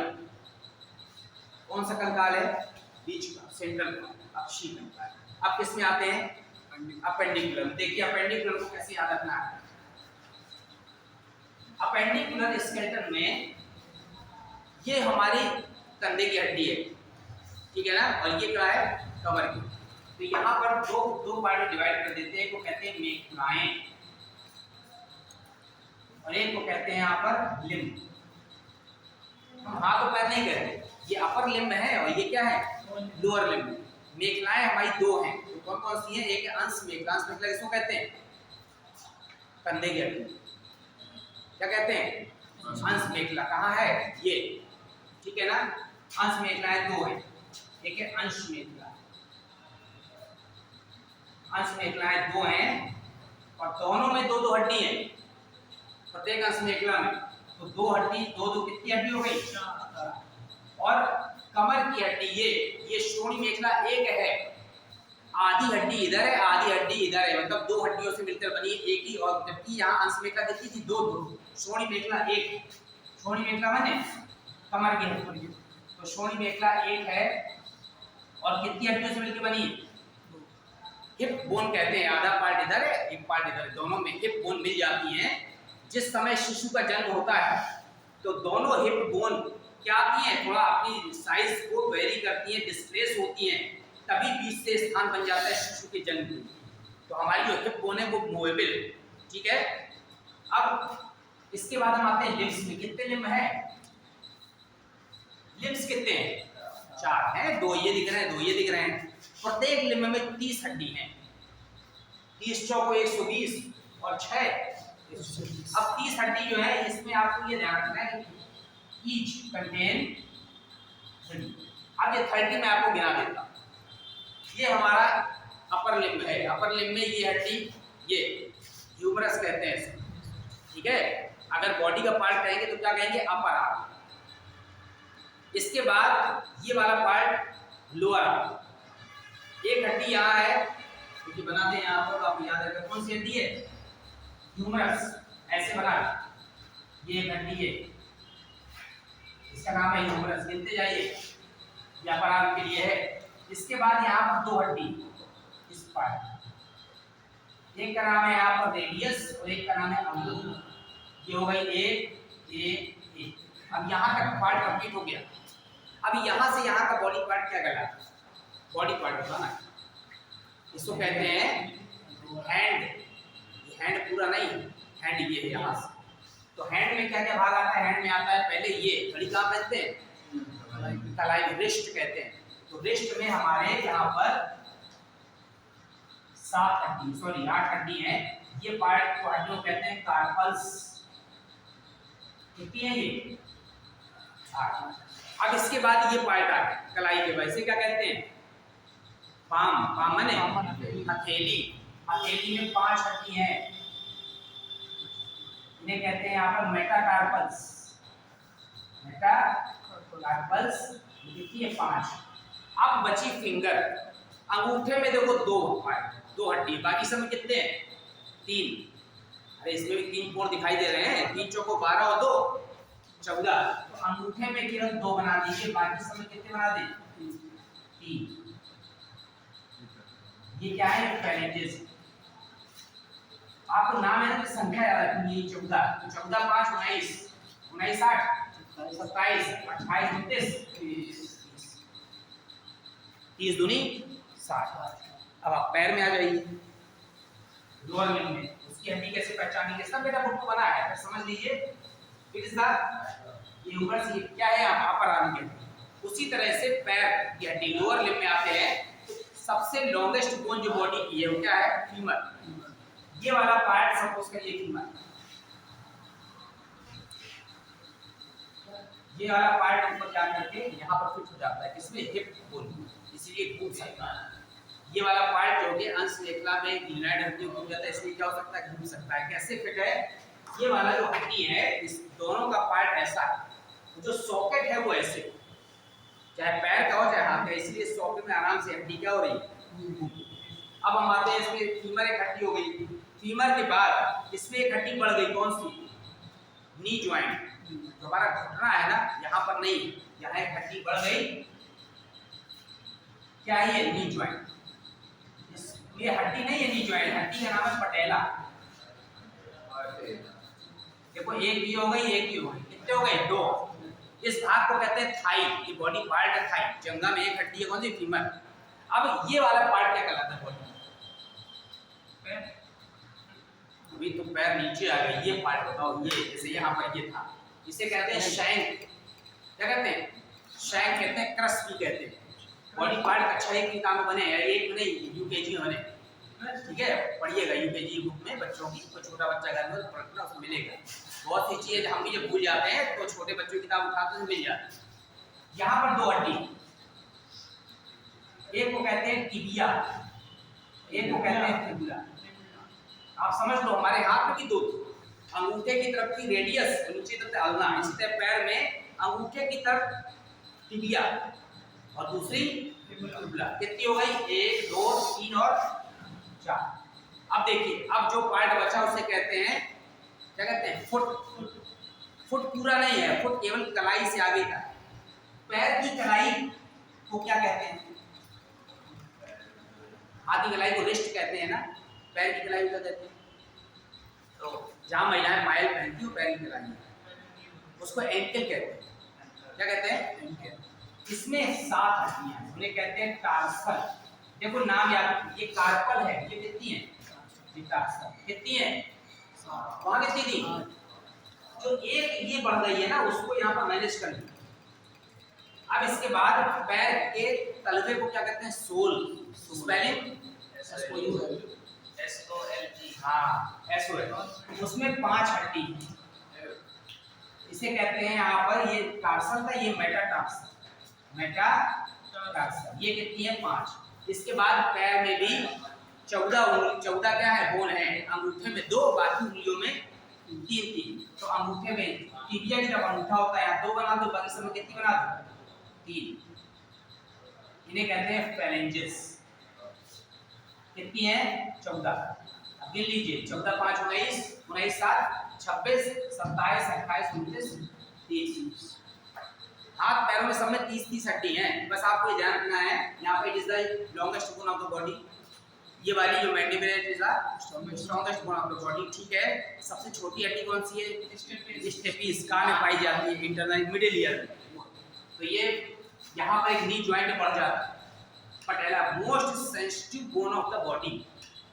अगर कभी किसी से लड़ाई होती है या आप बाइक चला रहे हैं तो आपको सबसे ज्यादा ये हड्डी बचानी है, समझ लीजिए। और हड्डी तो जुड़ जाती है, ये नहीं जुड़ती। क्यों नहीं जुड़ती? ये भंगुर हड्डी होती है चाय के कप की तरह, फ्रैगाइल। ये नी ज्वाइंट पटेला, ये जब चटक जाती है तो ये रिप्लेस ही होती है, ये कभी मेकओवर नहीं करती। अगर ये आपस में ज्वाइंट कर भी लेगा कैल्शियम के पार्टिकल से तो इसमें हमेशा दर्द बना रहेगा, तो जिंदगी भर आप चल नहीं पाएंगे ऐसे। इसीलिए आपको जो है ये वाला नी ज्वाइंट बहुत बचाना है। बाकी कोई हड्डी टूटती है ऑपरेट हो जाता है, जुड़ जाती है, ये क्यों रिप्लेस हो, और इसके रिप्लेस होने का बड़ा पेनफुल प्रोसेस है, 2-3 महीने का समय लगता है, दर्द बहुत होता है। इसीलिए ये पटेला जो हड्डी है, बाकी हड्डियां भंगुर नहीं है, बाकी हड्डियां बचपन में आप गिरते हैं कैसे भी मुड़ जाती है, जल्दी नहीं टूटती, लेकिन ये हड्डी भंगुर होती है, किसी भी एज में गिरते हैं तो ये हड्डी फ्रैगाइल होती है, खट से पैर आगे नहीं आती है, ठीक है। जो बहुत ज्यादा हैवी लोड लेकर के जो लोग एक्सरसाइज करते हैं, वेट लिफ्टर जो होते हैं, वो यहाँ पर पहने रहते हैं, ठीक है ना। क्यों? क्योंकि अगर ज्यादा वजन उठाया ना तो ये खट से जो है ये पटेला बाहर आ जाएगा, दोनों बोन कहाँ जाएंगे। तो आपको ये ध्यान रखना है कि ये वाली जो बोन है ये सेसमॉइड बोन कहते हैं। सेसमॉइड बोन ऐसी हड्डी है जो मसल के ऊपर कैल्शियम जमा होने से बनी है, इसीलिए वास्तव में मजबूत हड्डी नहीं है, इसे सेसमॉइड बोन कहते हैं। उस बोन को क्या कहते हैं? सेसमॉइड। रेड कलर का होता है क्या जी? रेड कलर का होता है, रेड कलर का वो तो बोन मैरो होता है हड्डी के अंदर, जहाँ ब्लड वेसल्स होती है, हड्डी के अंदर ब्लड वेसल इंटर करती है। आप समझ लीजिए, जो हमारी हड्डियों की ग्रोथ होती है, हड्डी के अंदर छोटे छोटे पोर्स होते हैं जिससे होकर पतली पतली रक्त वाहिनियां अंदर जाती है, तभी ब्लड हड्डी को क्या मिलता है? न्यूट्रिशन। इसीलिए हड्डी की भी ग्रोथ होती है। हड्डी लिविंग है, हमारी बॉडी चूंकि लिविंग है तो जितने पार्ट है सभी लिविंग है। अब इसके बाद इंपॉर्टेंट पार्ट है ज्वाइंट्स। हमारे शरीर में जो ज्वाइंट है वो 3 तरह के होते हैं। एक होता है अचल ज्वाइंट, माने जिसमें गति नहीं होती, हमारे जो क्रेनियम यहाँ की हड्डियां हैं वो इमोबाइल ज्वाइंट, वो ज्यादा इंपॉर्टेंट है। एक होता है यहाँ पर इम्परफेक्ट ज्वाइंट, माने जिसमें मूवमेंट थोड़ा थोड़ा हो रहा है, इमोबाइल कहते हैं यहाँ पर, या स्लाइटली मूवमेंट। उसमें हमारी जो बैकबोन की कशेरुकाएं ऐसी हैं, इनके बीच में रबर की पैड पड़े, रबर मींस आर्टिफिशियल रबर नहीं, मैं रबर कह रहा हूँ, इसके बीच में पैड लगे हुए हैं ताकि जब हम झुकते हैं तो इन हड्डियों में क्या ना हो, घर्षण, इसीलिए हम आसानी से ऐसे मूव कर सकते हैं। तो ये फ्रिक्शन को रोकने के लिए यहाँ पर ये ज्वाइंट्स होते हैं, ये इम्परफेक्टली मोबाइल ज्वाइंट हैं जिसमें थोड़ी बहुत गति हो सकती है। तीसरा होता है मूवेबल ज्वाइंट, ये सबसे इंपॉर्टेंट है, ऐसी हड्डियां जिनमें आपस में क्या हो सकती है, गति हो सकती है। डुअल ज्वाइंट में एक हड्डी तो ये है, कौन सी है? ह्यूमरस घूम रही है कहाँ? अंश मेखला, ठीक। दूसरी ये इसे कहते हैं फ्रीली मूवेबल, बैलेंस हो। दूसरा है सैडल ज्वाइंट, अंगूठा, ये फ्रीली नहीं मूव कर रहा, 10-15 मिनट घुमाएंगे ना तो यहाँ दर्द होने लगेगा, इसका मतलब है कि ये हाथ की तरह फ्री नहीं है। एक होता है यहाँ पर पाइवोटल ज्वाइंट, उसमें गर्दन है वो केवल 45 डिग्री 90 डिग्री तक ही घूमती है। पिक्चर में ऐसे घुमा के अलग कर देते हैं, वो इसलिए कर देते हैं कि हमारी जो कशेरुकदंड रीढ़ की हड्डी, उसमें सबसे ऊपर की रीढ़ की हड्डी को कहते हैं एटलस, क्या कहते हैं, और दूसरी को कहते हैं एक्सिस, और इसके ऊपर रखी है खोपड़ी। ऐसा जो खोपड़ी है उसमें 2 ज्वाइंट से किससे जुड़ी है? एटलस, 2 सॉकेट है, 2 सॉकेट्स वाली खोपड़ी संभली है। और जब हम गर्दन घुमा रहे हैं तो एटलस खोपड़ी के साथ घूम रही है, किसमें? एक्सिस में। खोपड़ी नहीं घूम रही, खोपड़ी एटलस पर रखी, एटलस एक्सिस के बीच में घूम रही है। तो ये जो अंदर सॉकेट गया है, जब फिल्मों में ऐसे करके घुमा देते हैं तो ये सॉकेट से खोपड़ी कहाँ जाती है? बाहर। तो खोपड़ी बाहर जाएगी, देखकर लुढ़क जाएगी, और इन कशेरुकाओं के अंदर से नर्व्स जाती है जो कहाँ पहुंचाती है? ब्रेन में सूचनाएं। तो जैसे इसी खोपड़ी से लुढ़क किनारे आ जाएगी तो नर्व टूट जाएगी, जब नर्व टूट जाएगी तो डेथ हो जाएगी, ठीक है। तो ऐसे करके जो उतार देते हैं खोपड़ी को ना, तो इसका मतलब है कि जो ज्वाइंट था, जैसे ये वाला सॉकेट है इसमें फिट है, ये सॉकेट जैसे ही टूट गया तो नर्व टूट जाती है, नर्व टूट जाएगी। इसीलिए कभी बैक बोन में चोट लगती है तो हो सकता है नीचे का पार्ट पैरालाइज हो जाए, क्योंकि बैक बोन के अंदर से नर्व्स जाते हैं, तो नीचे का पार्ट क्या हो जाता है? पैरालाइज हो सकता है, अपर पार्ट हो सकता है। ब्रेन में आपके ये चारों तरफ से ब्रेन को सुरक्षा देने के लिए क्रेनियम यानी कपाल है, इसके अंदर जो ब्रेन है उसमें सबसे सेंसिटिव पार्ट जो आपको बचाना है, जो जूडो काटे में सिखाया जाता है, तो सबसे पहले कहाँ पर चोट पहुंचाते हैं? पीछे, इसे कहते हैं cerebellum. It is called the gyroscope of the body. ये बॉडी का बैलेंस बनाता है। आगे का पार्ट मेमोरी के लिए है, स्किन के लिए, सब अलग अलग पार्ट है, लेकिन जो पीछे का पार्ट होता है उसको स्मॉल ब्रेन जो कहते हैं, वो बॉडी का बैलेंस बनाता है। अगर यहाँ पर चोट लग जाए तो थोड़ी बहुत देर तक व्यक्ति खड़ा नहीं हो सकता, डिस्टर्ब हो जाएगा। और बैलेंस बनाने का काम केवल ब्रेन का नहीं है, और किसका है? कान का। हमारा कान भी बैलेंस बनाता है। कान के अंदर छोटे छोटे कैल्शियम के पार्टिकल्स होते हैं। जैसे आप कुर्सी बैठे और बैठे बैठे अचानक नींद लग गई और जैसे ही आप गिरने लगेंगे, ये जो कैल्शियम के पार्टिकल्स तेजी से हिलते हैं और कान से नर्व निकलकर कहाँ जाती है? ब्रेन में। और ब्रेन में सूचना पहुंचती है, और अगर आप एक्टिव हैं तो ब्रेन आपको तुरंत अलर्ट कर देगा, आपको संभाल लेगा। ठीक है। जो लोग नशे के आदी होते हैं उसमें रिएक्शन टाइम बढ़ जाता है। रिएक्शन टाइम प्रतिक्रिया का समय। जैसे मान लो कोई गाड़ी अचानक डिसबैलेंस हो गई, 20-25 मीटर से हमको दिख गई, हमारा दिमाग तुरंत काम करेगा, ये आकर के मुंह ठोकर मार सकते हैं, तो हम तुरंत बिना समय गंवाए कूद कर दूसरी जा सकते हैं। ये है रिएक्शन टाइम। इसका टाइमिंग होती है 1/1000 की। हेल्दी मनुष्य और जो जो बहुत ड्रिंक करते हैं, नशा करते हैं, उनमें रिएक्शन टाइम बढ़ जाता है। उनको बड़ी देर तक अपने देखते हैं क्या हो रहा है, जब तक आगे गाड़ी ठोक देते हैं। तो रिएक्शन टाइम कम होना हेल्दी मैन की निशानी। माने प्रतिक्रिया का समय कितना कम लगेगा, और जितना ज्यादा लगेगा उतनी देर में एक्सीडेंट क्या हो जाएगा। सो रिएक्शन टाइम कम हो तभी होता है जब आपका माइंड पूरी तरह से क्या हो? नशे से दूर हो, अलर्ट। अब इसके बाद हम आते हैं, कितना टाइम हो गया इसका?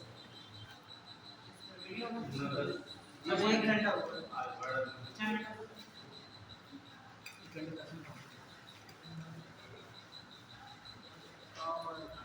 नॉर्मल छोटे छोटे से डिफेक्ट, आई डिफेक्ट पूछे जाते हैं। फिजिक्स में आपने सबने ये तो पढ़ाई है, दूरदर्शी दोष, निकट दोष पढ़ा है।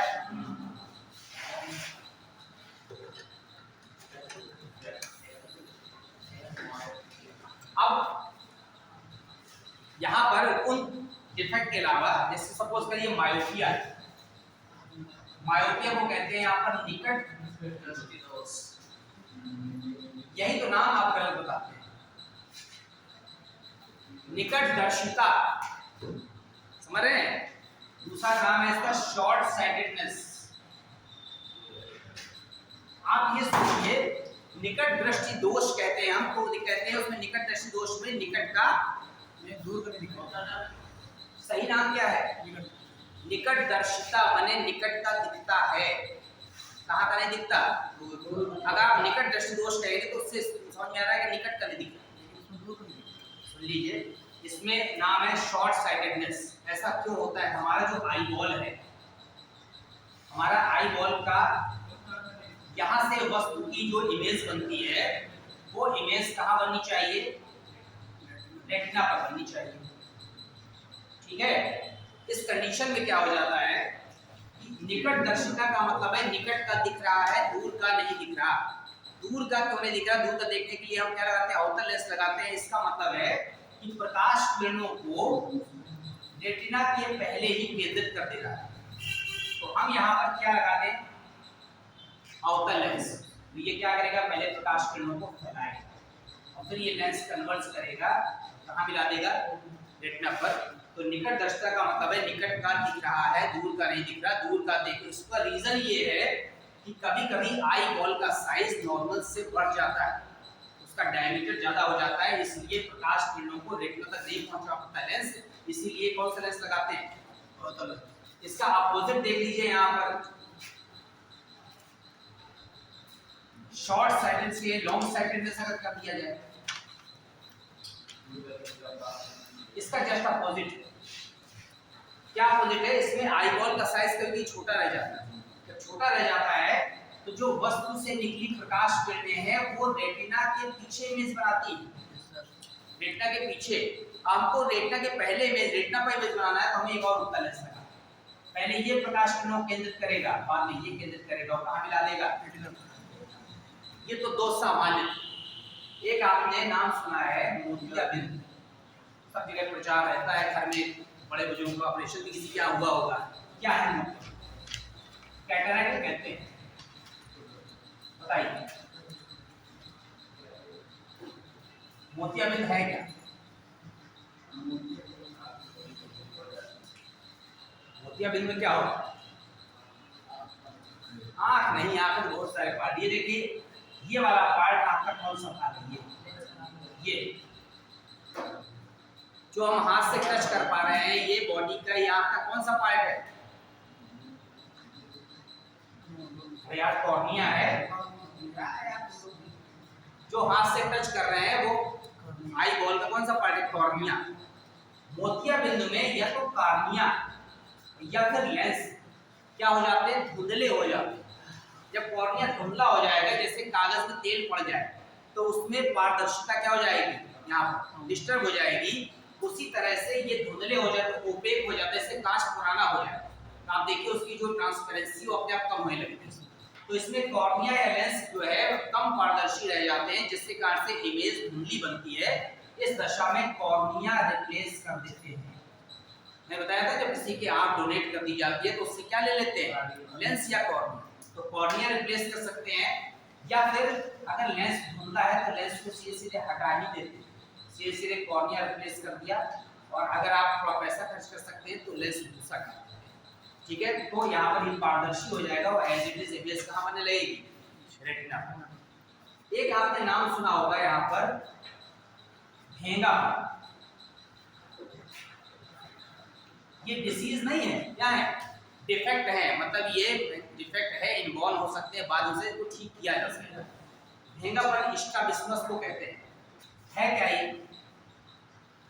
भेंगापन में क्या होता है? हमारा जो आई बॉल है, इस आई बॉल को मसल्स पकड़े हुए हैं। ऐसा आई बॉल है और आई बॉल को यहाँ पर मसल्स क्या किए हुए हैं? पकड़े हुए। ये जो मसल्स पकड़े हुए हैं, अगर इनमें किसी भी मसल का साइज छोटा बड़ा हो गया तो जो बीच की पुतली है वो ठीक सेंटर में ना आकर के किसी न किसी जगह शिफ्ट हो जाएगी, या तो ऊपर या नीचे या लेफ्ट या राइट। तो एक आंख की मसल सही है और एक आंख की मसल थोड़ी छोटी बड़ी हो गई तो वो एक पुतली तो ठीक है पे आ रही है, दूसरी पुतली ऊपर नीचे जा रही है, तो उसे क्या कहते हैं? भेंगापन कहते हैं। छोटा सा ऑपरेशन होता है, जो मसल छोटी होती है उसको ज्वाइंट डाल देते हैं, या कोई बड़ी होती है उसको छोटा कर देते हैं, तो भेंगापन क्या हो जाता है? एक होता है सबल बाय ग्लाउकोमा, हाईली डेंजरस डिसीज। क्या है ये? आपने कभी किसी की आंख से खून आते देखा है? आंख से चोट लगने पे नहीं, नॉर्मल। हमारे जो आई बॉल है, इस आई बॉल में यहाँ पर लिक्विड भरा हुआ है। ये लेंस है, लेंस और कॉर्निया के बीच और लेंस और रेटिना के बीच क्या भरा है? लिक्विड भरा हुआ है, जो उसको न्यूट्रिशन देता है। इस लिक्विड को ये सीक्रेट करने वाली एक नलिका होती है, उसको कहते हैं श्लीमेन कैनाल। ये इस लिक्विड को सीक्रेट करती रहती है और इम्प्योरिटीज को क्या करती है? एब्जॉर्ब करती है। अगर श्लीमेन कैनाल ने एब्जॉर्प्शन बंद कर दिया, अवशोषण, तो यहाँ पर लिक्विड का प्रेशर बढ़ जाएगा। जब लिक्विड का प्रेशर बढ़ जाएगा तो आंख जो है तेजी से प्रेशर बढ़ेगा तो बड़ी सी होने लगेगी और तुरंत क्या डैमेज होगा? रेटिना। सबसे इंपॉर्टेंट और सॉफ्ट पार्ट क्या है? रेटिना। रेटिना डैमेज हो जाएगा और जब रेटिना डैमेज होने लगेगा तो समय समय पर आंख से क्या आने लगेगा? ब्लड आने लगेगा। उसका ऑपरेशन करते हैं, श्लीमेन कैनाल को ठीक किया जाता है, कैपिलरी को, ताकि ये जो ग्लाउकोमा है इस डिसीज से क्या कर सके? बस। इसके अलावा ट्रैकोमा होता है, सबको पता है, बालों में कभी रेशे निकल आते हैं, हेयर्स, वो तो मेडिसिन ठीक हो जाते हैं ड्रॉप डालने से। ठीक है, आंखों में कभी कभी ऐसे फाइबर से रेशे निकल आते हैं जिससे आंख में जो कॉर्निया है वो खुरदरा हो जाता है, बढ़ता है, उसको ठीक किया जा सकता है। ठीक है, इस तरह से एक होता है यहाँ पर भेंगापन, एक सबल बाय हो गया, एक निकटदर्शिता हो गया, दूरदर्शिता, एक प्रेस बायोपिया होता है। प्रेस बायोपिया में बाइफोकल लेंस लगाते हैं। कौन सा? Bifocal lens. दोनों तरह के फोकस लेंस होते हैं। आंख को एडजस्ट करने की सबसे मेन पावर किसमें होती है? लेंस में। लेंस वस्तु के अनुसार अपनी फोकस दूरी को एडजस्ट करने की क्षमता रखता है, इसी को कहते हैं समायोजन क्षमता। ठीक है, अब हम आते हैं यहाँ पर एक्सक्रीटरी ऑर्गन्स, उत्सर्जी अंग। मनुष्य, आप बताओ ये जो उंगलियां फूटती हैं कैसे? उंगलियां जो मुड़ती हैं, ये ना ज्वाइंट है, चटकती इसलिए है कि ये जो ज्वाइंट है, आपको पता है कि एक होता है यहाँ पर टेंडोन और एक होता है लिगामेंट। नाम सुना है? लिगामेंट का नाम सुना है। कोई बात नहीं, मैं दोनों बता देता हूँ आपको। एक लिगामेंट होता है, टेंडोन सो कार्टिलेज होते हैं, तो एक्सट्रीमिटी होती है। ध्यान रखना। Ligament joints bone to bone. हमारे शरीर में जितनी हड्डियां हैं सारी हड्डियों का ढांचा मिलकर बनाता है कंकाल तंत्र। तो अगर ये ढांचा एक क्वाड्रेटिक मैनर में जुड़ा ना होता तो हमारे जो मांस टिका हुआ ना टिकता, ठीक है ना। तो सारी हड्डियों का ढांचा एक क्वाड्रेटिक मैनर में जुड़ा हुआ है, जुड़कर बनाता है कंकाल तंत्र। अब कंकाल तंत्र में जगह जगह ज्वाइंट हैं। अगर ज्वाइंट ना होता तो हम खाना कैसे खाते? हाथ ऐसे जाता है, ठीक है। हर जगह भगवान ने ज्वाइंट दिए, मैंने इसलिए ज्वाइंट पढ़ाया था। तो हड्डी को हड्डी से जोड़ने वाली रचना कहलाती है लिगामेंट, और बोन को मसल से जोड़ने वाली रचना जो है बोन को मसल से जोड़ने वाली रचना क्या है? टेंडन, कंडरा। तो हमारे इन जगहों पर जहां पर बोन है, तो बोन जब मसल से जुड़ी हुई है तो किससे जुड़ी है? टेंडन से। ये मसल से जुड़े पतले पतले फाइबर्स होते हैं, और ये जो फाइबर्स होते हैं, इस हमारा जितना भी यहाँ पर कौन सा पार्ट है, ग्लाइडिंग मूवमेंट वाले पार्ट है, ज्वाइंट्स हैं, उस सारे ज्वाइंट्स में एक हड्डी होती है ऐसी और दूसरी हड्डी होती है ऐसी। एक हड्डी सॉकेट की तरह होती है और दूसरी हड्डी उसमें बॉल की तरह घूमती है, इसे कहते हैं बॉल एंड सॉकेट ज्वाइंट। ये पूरा ज्वाइंट जिस कैप्सूल में बंद रहता है उसे कहते हैं साइनोवियल ज्वाइंट। तो इसके अंदर एक लिक्विड भरा होता है उसे कहते हैं साइनोवियल फ्लूइड। ये फ्लूइड जब तक फ्लूइड स्टेट में है, तरल अवस्था में, तब तक आपके शरीर में गठिया का दिक्कत नहीं होगी। आप जब ज़्यादा लिक्विड डाइट लेते हैं, पानी ज़्यादा लेते हैं, साग ज़्यादा खाते हैं, तो ये लिक्विड बहुत समय तक बना रहता है। और इसके अलावा एक्सरसाइज करने से बना रहता है। जो लोग कभी एक्सरसाइज नहीं करते हैं, कुछ दिनों बाद उनका जो लिक्विड है वो सूखने लगता है। क्यों? क्योंकि हम लोग लिक्विड डाइट कम लेते हैं। आप जितने भी स्पोर्ट्स में एथलीट्स को देखिए, उनकी डाइट वो ठूस ठूस के रोटी नहीं खाते, एक दो रोटी खाते हैं, सलाद ज़्यादा खाते हैं, लिक्विड डाइट ज़्यादा लेते हैं, ताकि ये जो लिक्विड है ज़्यादा समय तक बना रहे।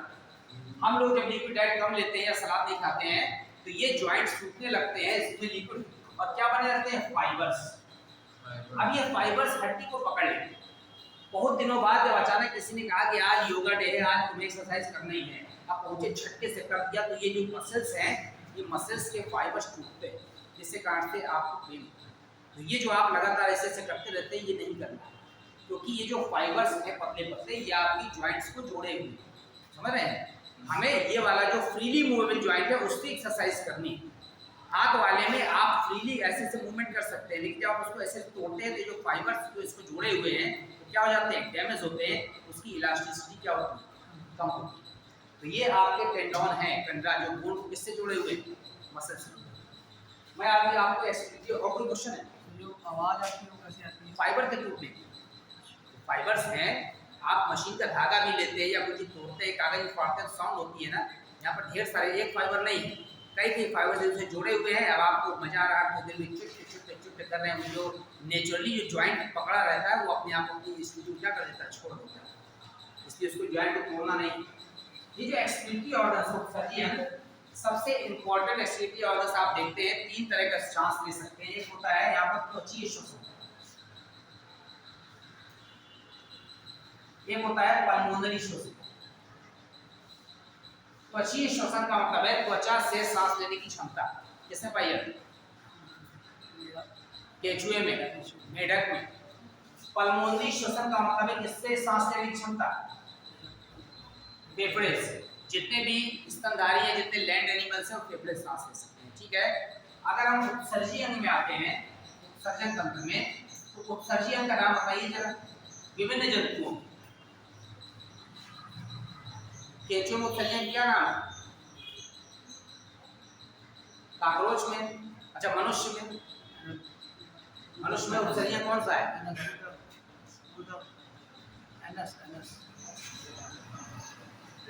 एक बात समझ लीजिए, एक होता है उत्सर्जन, एक होता है बहिक्षेपण। उत्सर्जन का मतलब है लिक्विड या गैस अवस्था में उत्सर्जित पदार्थों को बाहर निकालना। किस स्टेट में? लिक्विड, सॉलिड के रूप में नहीं। जो सॉलिड के रूप में को बाहर निकालते हैं उसे कहते हैं इजेशन। हमारा जो अपच भोजन है शरीर से बाहर निकलना है वो है इजेशन, एक्सक्रीशन नहीं।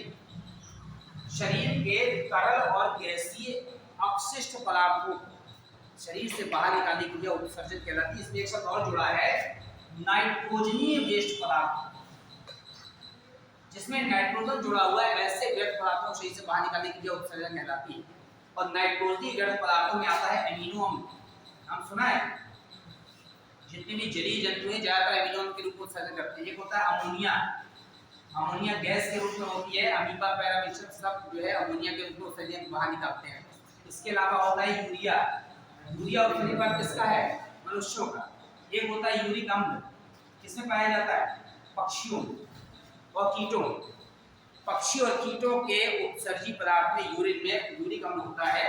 चूंकि अम्ल नाम लगा हुआ है इसीलिए जब ये कहीं हीट करते हैं तो उसके कारण से जो पुरानी ऐतिहासिक बिल्डिंग है उसमें स्पॉट पड़ जाता है, फर्श में पड़ जाते हैं। क्या पाया जाता है? यूरिक अम्ल। हमारे में क्या पाया जाता है? सबसे कम हानिकारक उत्सर्जक कौन सा है? यूरिया। अमोनिया भी हाईली पॉइजनस है, यूरिक अम्ल भी हानिकारक है। सबसे ज्यादा उपयोगी कौन सा है? यूरिया। और यूरिया का निर्माण कहाँ होता है?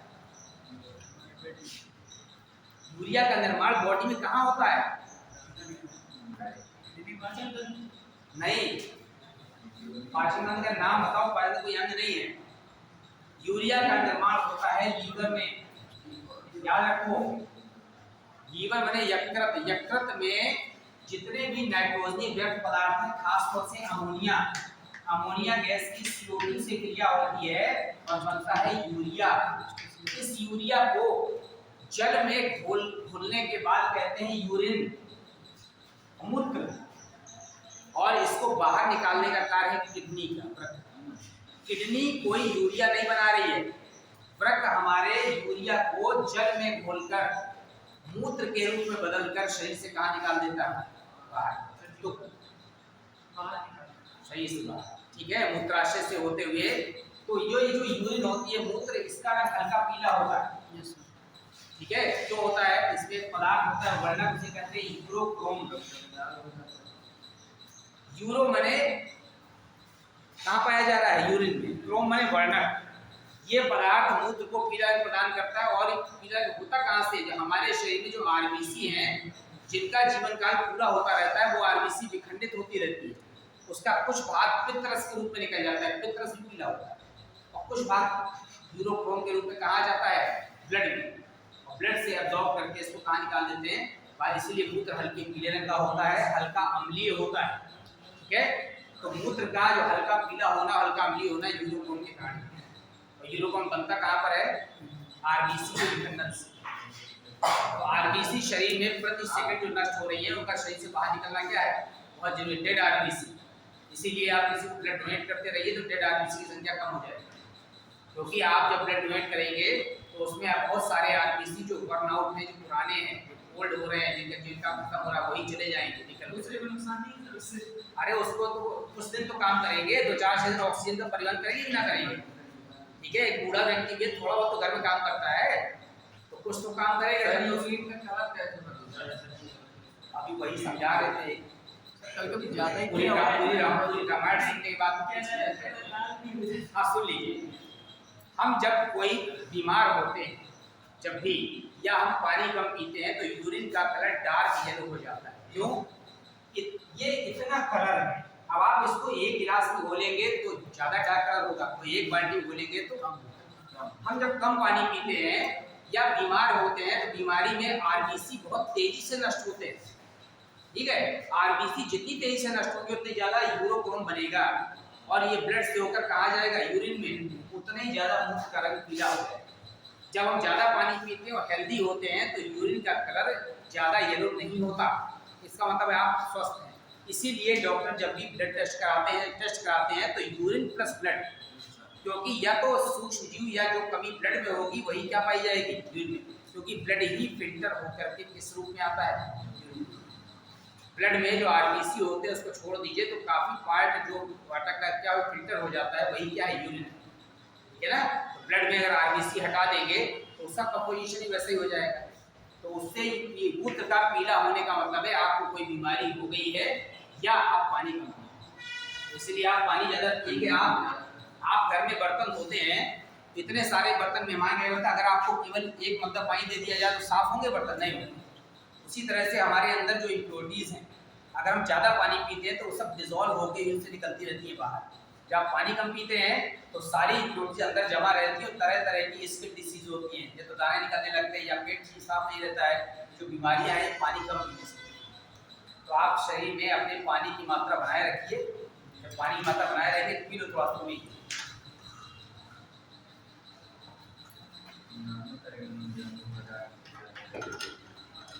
एनिमल फिजियोलॉजी के जनरल जो टॉपिक मैंने करा दिए हैं, आप कुछ पूछना हो तो हो गया? ठीक है, देखो कितना टाइम हो गया, 1 घंटे 15। बस बंद करो।